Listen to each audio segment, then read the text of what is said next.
여러분의 건강한 가정 경제 생활을 응원합니다. 가계부채 비상구, 여기는 서울금융복지 상담센터. 자, 오늘도 황상진 상담관 전화 연결돼 있습니다. 상담관님 안녕하세요.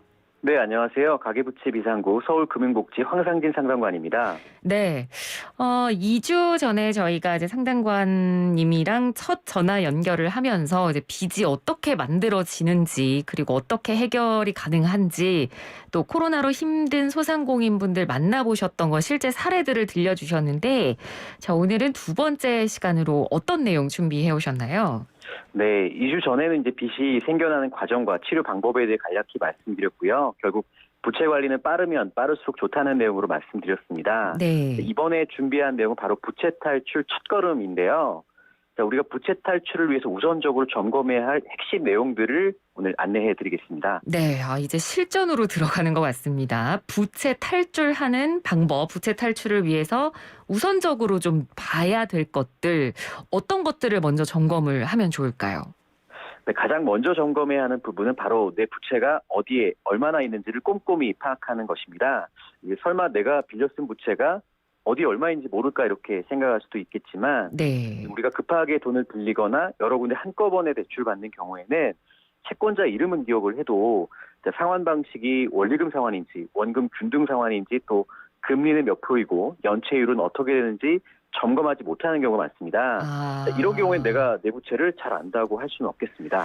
그럴 수 있을 것 같습니다. 그러니까는 돈을 빌리기는 해도 정확히 어떤 상태에서 돈을 빌렸는지 말씀해 주신 뭐 금리나 이율이나 뭐 상환 방식이 어떤지를 구체적으로 명확하게 아시는 분들은 왠지 많지 않으실 것 같거든요. 그렇습니다. 이런 걸 잘 알아야 이제 부채 내역을 정리할 때 도움이 될 것 같은데 어떤 방법으로 정리해 놓는 게 좋을까요?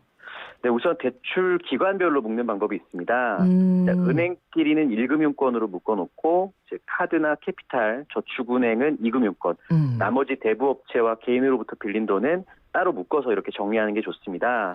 자, 이렇게 묶어서 정리한 뒤에 대출받은 날짜, 연이자율, 상환 방법, 상환 기간 등을 쓰고 최종적으로 상환 목표율을 정하는 것이 좋습니다. 또 중도 상환 시 수수료 점검도 필수라고 할 수가 있겠습니다. 네.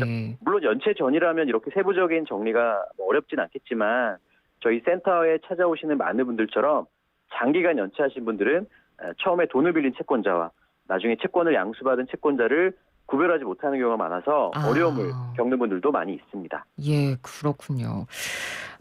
그러면 내 부채가 어디에 어떻게 있는지 지금 내가 한꺼번에 파악이 잘 안 되실 수도 있으니까요. 혹시 한눈에 파악하는 방법도 있을까요?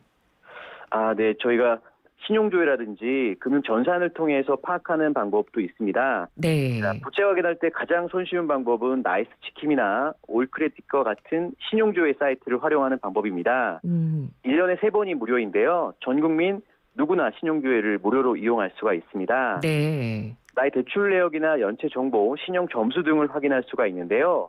이제 간혹 신용조회를 하면 내 신용 점수가 떨어지지 않을까 걱정되실 수도 있지만 내 신용을 내가 직접 조회하는 경우에는 신용 점수에 영향을 미치지 않으니까요. 자주 이제 확인하고 관리하는 거 좋습니다. 네. 개인적으로 상담관이 저도 인터넷 이제 전문 은행이나 자산관리 서비스 제공하는 어플을 통해서 자주 점검하고 있는데요. 네. 이렇게 신용 점수 올리는 방법은 좀 중요한 부분이니까 나중에 따로 준비해서 자세히 좀 설명을 드리도록 하겠고요. 네네. 자, 여기서 유의사항이 있다면 장기가 연체가 된 경우인데요. 연체 등록일로부터 8년이 경과되면 이제 기록이 삭제되기 때문에 신용 조회를 통해서도 채무 내역이 조회되지 않는 경우가 있습니다.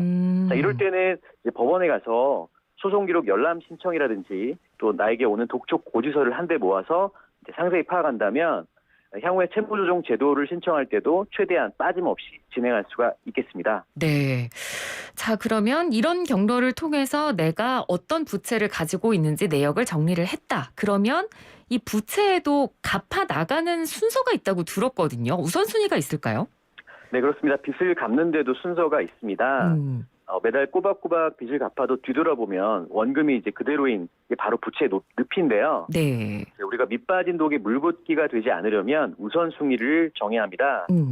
우선 공과금이나 주택담보대출, 생계형 차량 할부금처럼 생계 유지를 위해서 반드시 필요한 채무는 가장 먼저 우선순위를 갚아야 합니다. 네. 자, 다음으로 대출 금리가 높은 순서대로 또 상환 기간이 짧은 것부터 갚아나가야 합니다. 자, 마지막으로 만약 연체 중인 경우라면 연체 기간이 긴 것부터 짧은 것까지 정리해서 갚아나가는 것이 현명한 방법이고요. 우리가 지금 당장 급하다고 해서 이제 무작정 돌려막기처럼 잘못된 부채 관리를 하게 되면 빚은 더욱 커지게 된다는 점을 유의하시면 좋겠습니다. 네. 이 순서가 있다는 거 굉장히 중요한 것 같습니다. 자, 그러면 이 센터에 만약에 뭐 연체가 되셨거나 아니면 내가 이렇게 정리가 잘 안 된다거나 방법을 모르실 분들도 분명히 계실 테니까요. 상담관님께서 계시는 센터에 가면 좀 방법을 더 자세히 알려주시는 거죠? 네, 그렇습니다. 센터에 방문하시면 본인에게 맞는 이제 부채 탈출 관리 방법부터 채무조정 상담까지 누구나 무료로 상담받을 수가 있습니다. 1644-0120으로 전화 주시면 상담이 가능하니까 참고 부탁드립니다. 네, 1644-0120번이라고 합니다. 혹시 부채 탈출 어떻게 해야 되나 좀 망설이고 계시다면 전화를 하시거나 아니면 센터에 직접 방문하시면 좋을 것 같네요. 자, 오늘 말씀 잘 들었습니다. 고맙습니다. 예, 감사합니다. 네, 지금까지 서울금융복지상담센터 황상진 상담관이었습니다.